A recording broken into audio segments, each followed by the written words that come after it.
शिशिर ऋतु भर्खरै आएको थियो। जाडोको लागि एउटा छालाको ज्याकेट किन्ने धोको 2 वर्षदेखि यथावतै थियो। अहिले भएको एउटा कोट धेरै ठाउँमा च्यातिएको थियो। त्यसर्थ उनले नयाँ कोटको लागि भेडाको छाला किन्ने निश्चय गर्यो। उसकी श्रीमतीसँग भएको 3 रुबल लिएर ऊ निस्क्यो।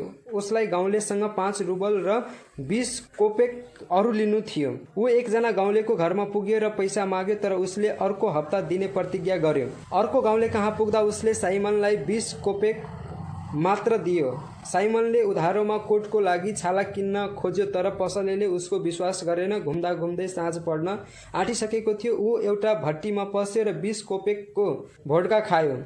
रक्सीले उसलाई बिस्तारै छोयो। अब उसले जाडोको पनि अनुभव गर्न छाड्यो। ऊ घर फर्किरहेको बेला बाटोमा मन्दिरको छेउमा एउटा उसले कुनै सेतो वस्तु देख्यो। ऊ नजिक गयो र निहालेर हेर्यो। कुनै निर्जीव प्राणी झैं मन्दिरको पर्खालमा अडेस लगाएर एकजना मान्छे बसेको थियो। जिउमा लुगा पनि थिएन। उसलाई देखेर साइमन तर्सियो। झन्झटमा पस्नु हुँदैन भनी सोचेर ऊ अगाडि बढ्न थाल्यो, तर उसको अन्तकरणले उसलाई घोच्यो। ऊ बिस्तारै त्यो मान्छेको नजिकै गयो। त्यो मान्छे जाडोले कठ्याङ्गिएको थियो। साइमनले आफ्नो कोट र जुत्ता उसलाई दियो। उसले त्यस व्यक्तिसँग 2 प्रश्न गर्यो, तर उसको परिचय भने पाउन सकेन। तिमी यस अवस्थामा कसरी पुग्यौ? यस प्रश्नको उत्तरमा उसले यति मात्रै भन्यो, मलाई त भगवानले नै दण्ड दिनुभएको छ। साइमनले त्यस व्यक्तिलाई आफ्नो घरमा ल्यायो। श्रीमती पक्कै रिसाउली भन्ने कुरा उसलाई थाहा थियो, तर पनि उसले त्यति वास्ता गरेन। साइमन घर आइपुग्दा उसको मुखबाट रक्सीको गन्ध चाल पाएर उसँग एउटा अपरिचित मान्छेलाई देखेर उसकी श्रीमती म्याट्रेनालाई रिसको पारा चढिहाल्यो। साइमनले भन्यो, के तिमीलाई भगवानप्रति माया छैन? म्याट्रेनाले बसेको त्यस युवकको अनुहारमा पुलुक्क हेर्यो। त्यति बेला त्यो युवक मुसुक्क हाँस्यो। म्याट्रेनाको मन पग्लिसकेको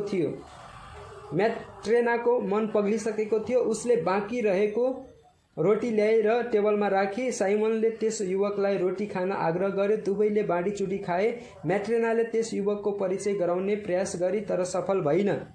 उसले त्यस युवकलाई साइमनको कमिज र सुरुवाल दिए। भोलिपल्ट साइमनले उसलाई जुत्ता सिउन सिकायो। त्यो मान्छेले आफ्नो नाम माइकल बतायो। माइकलले जुत्ता सिउने काम सिक्दै गयो र चाँडै ऊ कार्यमा निपुण पनि भयो। दिन, हप्ता, महिना हुँदै वर्षहरू बित्दै गए। माइकल साइमनसँगै काम गर्थ्यो र त्यहीँ बस्थ्यो। ऊ आएपछि साइमनको कामको ओहिरो लाग्यो। टाढा टाढाबाट पनि मानिसहरू जुत्ता सिलाउन ऊ कहाँ आउन थाले। शिशिरयामको दिन साइमन र माइकल जुत्ता सिलाउन व्यस्त रहेको बेला एउटा 3 घोडे बग्गी उसको छाप्रो अगाडि रोकियो।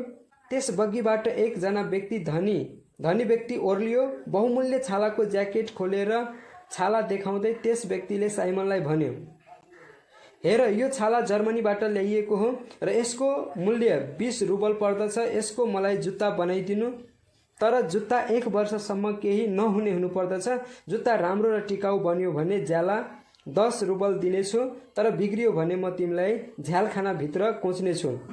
सक्छौ भने मात्र हुन्छ भन। साइमन दोधारमा पर्यो र माइकलतिर हेर्यो। माइकलको स्वीकृतिपछि साइमनले त्यो काम लियो। साइमनले माइकलतिर हेर्दा माइकल चाहिँ त्यो धनी मान्छेको पछिल्तिर निहालेर हेरिरहेको थियो।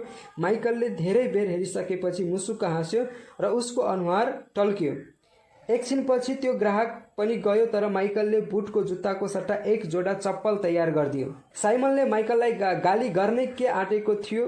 उसले बाहिर बग्गी रोकेको आवाज सुन्यो। एकजना नोकर हतारिँदै आएर भन्यो, अघि बुट बनाउन दिएको छालाको चप्पल बनाइदिनु भनेर हाम्री मालकिनीले भन्नुभएको छ।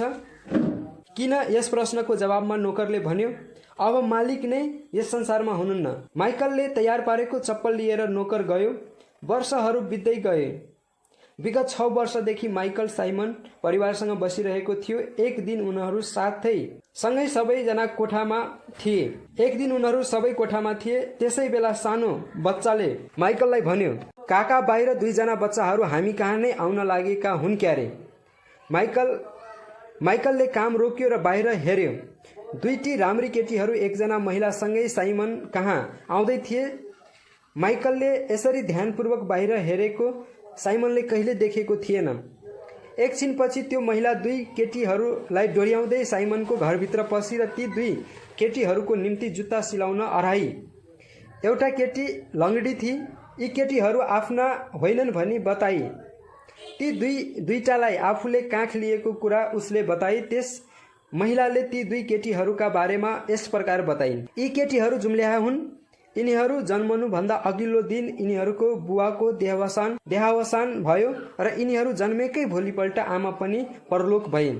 यिनीहरूको हेरचाह गर्ने कोही थिएन। त्यति बेला मेरो आफ्नो बच्चा 2 महिनाको थियो। यी 2 बच्चाहरूको पनि पालन पोषण गर्ने काम मैले नै लिए। 2 वर्षपछि त मेरो बच्चा पनि रहेनन्। अब यिनीहरू 6 वर्षको भइसकेको छ। अब यिनीहरू 6 वर्षको भइसकेका छन् र यति बेला सबैले देखे माइकल आँखा चिम्ली आकाशतिर फर्केर मुसुक्क हाँसिरहेको थियो। आइमाई गइसकेपछि माइकलले भन्यो, असल साइमन, मलाई बिदा दिनुहोस्। अब मैले भगवानबाट क्षमा पाइसकेको छु। म एउटा देवदूत हुँ। भगवानले मलाई दण्डित गर्नुभएको थियो। एकपल्ट मलाई भगवानले एउटी महिलाको आत्मा लिएर आउनु भनी अराउनु भएको थियो। जब म पृथ्वीमा आए, त्यो महिलासँग भर्खरै जन्मेका 2 बालिका थिए। मलाई देखेर आग्रह गर्दै भनी, यी बच्चाहरूलाई मैले हिजो मात्र जन्म दिएको छु। म भइन भने यिनीहरूलाई हेरचाह गर्ने कोही हुने छैन। यस्तो करुणामय अनुरोध सुनेर म आत्मा नलिकन स्वर्गमा फर्के। भगवानले मलाई आदेश दिँदै भन्नुभयो, यी 3वटा सत्यहरू सिकेर आउनु। मानिसभित्र के रहेको हुन्छ? मानिसलाई के दिएको हुँदैन? मानिस के को सहायताले जीवित रहन्छ? म फेरि पृथ्वीमा फर्केर आए, तर जब म महिलाको आत्मा लिएर माथि उड्दै थिए, मेरो पखेटाहरू एकाएक गर्दै झरे। आत्मा मात्र माथि गयो, तर म पृथ्वीमा झरे। त्यति बेला म भोको र कठ्याङ्ग्रिएको थिएँ। म एउटा मन्दिरको पर्खालमा अडेस लगाएर बसेको थिएँ। मैले देखेँ एकजना मान्छे मेरो नजिक आउँदै थियो। ऊ अगाडि बढ्दै थियो, तर एकछिनपछि ऊ फेरि फर्कियो। उसले मलाई आफ्नो कोट मैले देखेँ एकजना मान्छे मेरो नजिक आउँदै थियो। ऊ अगाडि बढ्दै थियो, तर एकछिनपछि ऊ फेरि मतिर फर्क्यो। उसले मलाई आफ्नो कोट लगाइदियो र आफ्नो घरमा लग्यो। मलाई देखेर उसकी श्रीमती रिसाइन् र मलाई बाहिर निकाल्ने विचार गरी, तर श्रीमानले भगवानको नाम लिएपछि उसमा परिवर्तन देखा पर्न थाले। उसले मलाई घाँसबास मिलाइदिन्। मानिससित के रहेको हुन्छ भन्ने प्रश्नको मैले उत्तर पत्ता लगाएँ कि मानिसभित्र प्रेम हुँदो रहेछ। मानिसभित्र प्रेम हुँदो रहेछ। यसरी म पहिलोपल्ट मुस्कुराएँ। लगभग 1 वर्षपछि त्यो धनी व्यक्ति आयो। उसको पछाडि मैले मेरो साथी दूतलाई देखेर थाहा पाएँ कि साँझ हुनुभन्दा अगावै त्यो मान्छेको मृत्यु हुनेछ, तर ऊ भने कमसे कम 1 वर्ष खप्ने जुत्ताको अर्डर दिँदै थियो। मानिसलाई के दिएको हुँदैन? यस दोस्रो प्रश्नको उत्तर मैले पाएँ।